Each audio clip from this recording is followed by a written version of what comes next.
Life is in a tremendous amount of peace, and I never knew I had so many friends in this world. She's gotten probably 1,500 letters and so on from people all over the world, and so many telephone calls. We had to hire extra people to handle just telephone lines, and I didn't take phone calls the last 2 months because I've just been so busy with other matters, and so it's really wonderful. Barbara Bush said something beautiful. She said, in this world of ours, here's what really counts. You got faith, you got your family, you got your friends, you got it made.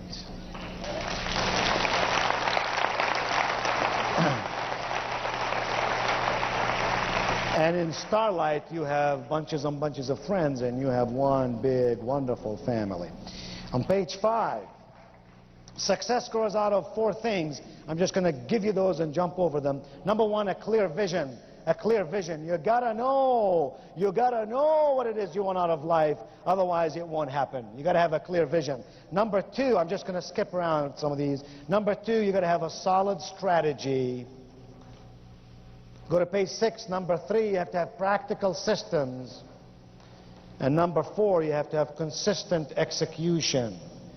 At some later date, I'll cover those in great detail. But for now, remember, where there is no vision, the people will perish. J.C. Penney, in his older years, said something beautiful. He said, although my eyesight may be dimming, my vision has never been greater.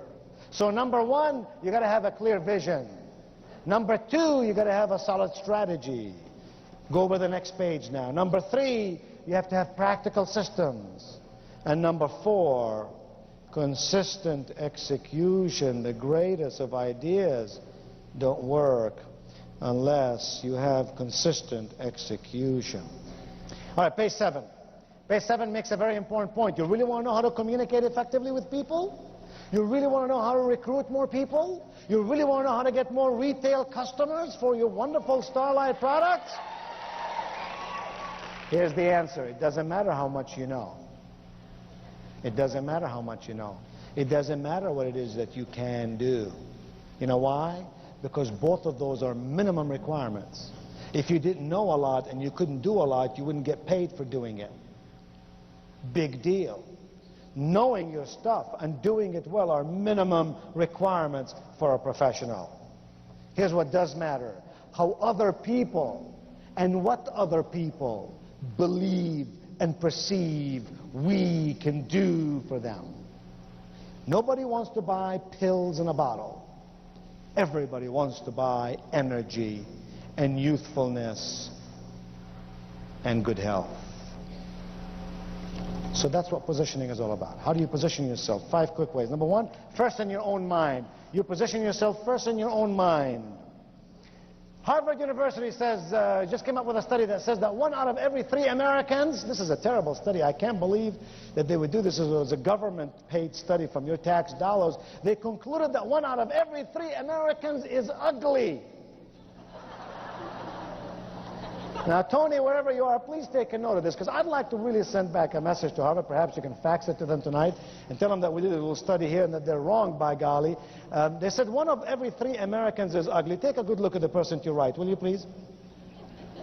Take a good look at the person to your left, will you please? Now, listen to me. If those 2 looked okay to you...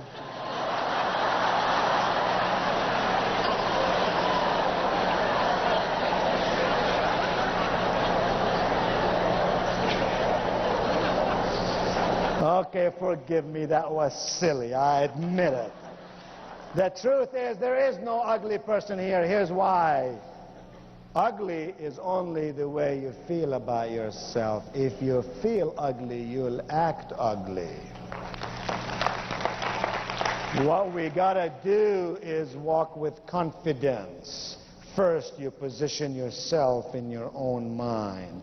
As a person thinketh in his visceral, the Bible says, so is he, so is she. Garbage in, garbage out, good things in, good things out. In my poorest days, I was poor in my pocketbook. I can honestly say to you, I was never poor in my spirit. My mother saw to it. My mother, with 4th grade education, saw to it that being poor is a temporary state for those who are doing something about it. Yes, first in your own mind. Secondly, you position yourself with your attitude. You position yourself with your attitude. Thirdly, you position yourself with your appearance. You position yourself with your appearance. Here's a question I'll ask you about appearance. When people look at you, what do they see? Do they see a smart person? Do they see a dumb person? Do they see a committed person? Do they see a tentative person? Do they see a happy person? Do they see a sad person? Do they see a passionate person? Or do they see a bored, unenthusiastic person?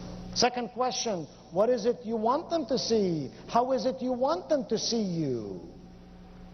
Because you see, if they're not seeing you the way that you want them to see you, you're mispositioning yourself when you least need to do that.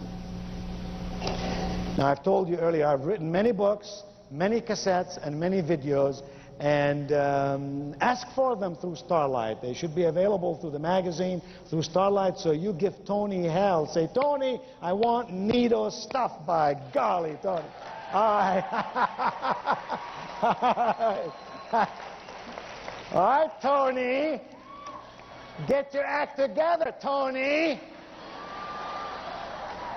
Okay, I have wonderful materials. I really do, and I'll tell you why.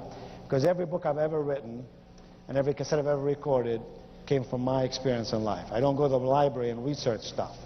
It came from the experience of an immigrant who came to America with nothing in his pocket, no language on his tongue, and no connections to open any doors for him. And by working hard and smart and by the grace of God and good friends that I hung around, I was able to build something in my life. It's those strategies that I learned that I expound upon in my own material. Let me tell you something. Number 4, you position yourself with your words. You position yourself with your words. You position yourself with your words. Unfortunately, there are people who will still use very tentative words. Ask this question. This is a powerful question. I ask me this question every day. Why should this audience listen to me today? Why should you listen to me, and why now? Why should this person with whom you are talking about, Starlight, listen to you? And why should they listen to you now? Can you see how by asking that question, you focus on the person and their needs and fears and aspirations and wishes, and you become better with your words? I know people who use words like I think, or I might, or I'll try. I even know a guy who says, I think I might be able to try. Get rid of negative words. Adopt in your life positive words. Now, I'm going to tell you a story, and I'm going to skip the other blanks. The rest of the material you can read all on your own, because a lot of it, there's more stuff there to read than you'd want to read anytime soon, so you got a lot of stuff. These blanks, don't worry about them. We'll cover them some other time, and maybe I'll run an article and cover them in there. I've covered the most important stuff, but I got to end with this story because it's more fun than anything I can really put for you on the notes. So listen to this story.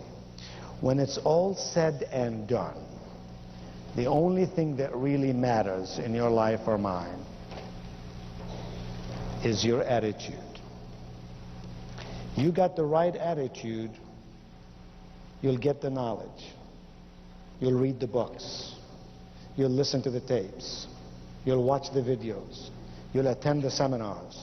You'll hang around brilliant and smart people. I'm not worried about you. It's the person who doesn't have the good attitude that gets messed up. Great story. Guy flying from Pittsburgh down to Atlanta, Friday afternoon. Negative guy. Never been to a Starlight conference. Complaining about everything. Life and living. God and the angels, the president and the economy, his wife and his children, his work and his company, everything he was complaining about. They served dinner on the plane. Dinner wasn't much. It was a sandwich. Everybody ate the sandwich, and thank God Almighty that we had something to eat in this country, but not this dude. Oh, no, not this dude. This dude reached out to the little bell above him, and he went ding, ding, ring, ring, ring, ding, some more, till the flight attendant came running down the aisle. Sir, she said, is there an emergency? Is there a problem? Can I help you in some way? He said, yes, ma'am. He said, this is a bad sandwich. Flight attendant picked up the sandwich with her left hand, looked at it, and she went, bad sandwich, bad sandwich.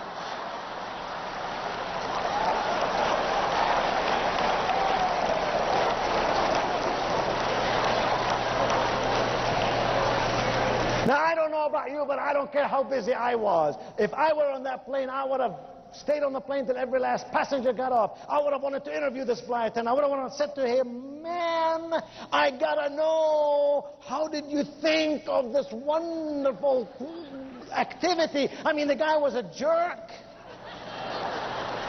And I could just hear the flight attendant saying to me, oh, well, I've been doing this a long time. I don't occupy my mind with that which is negative or pessimistic. When the guy told me that was a bad sandwich, I could have said to him, sir, you don't like this sandwich? Let me tell you what you can do with this sandwich. And from the looks of things, sir, it would fit just perfectly.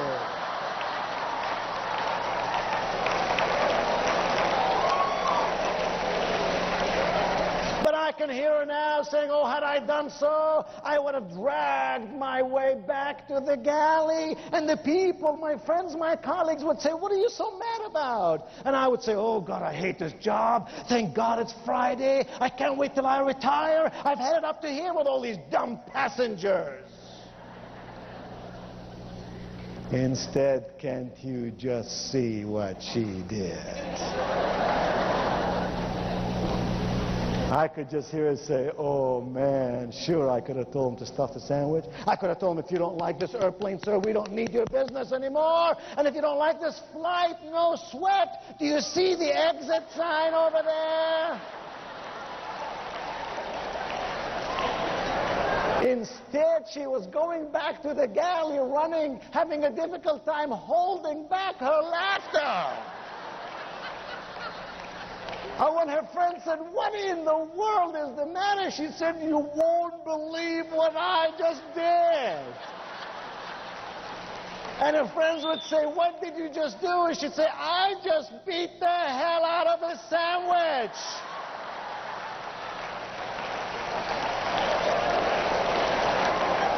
And her friends would have said, I never have seen a sandwich spanked before. And then she'd say, oh, God, how I love this job.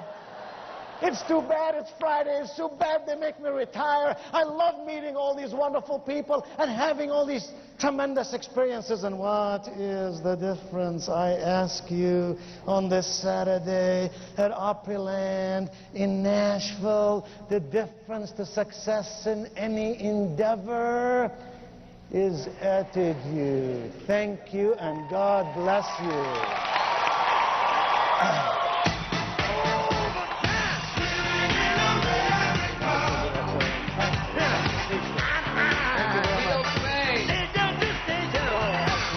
We understand. Thank you for being here.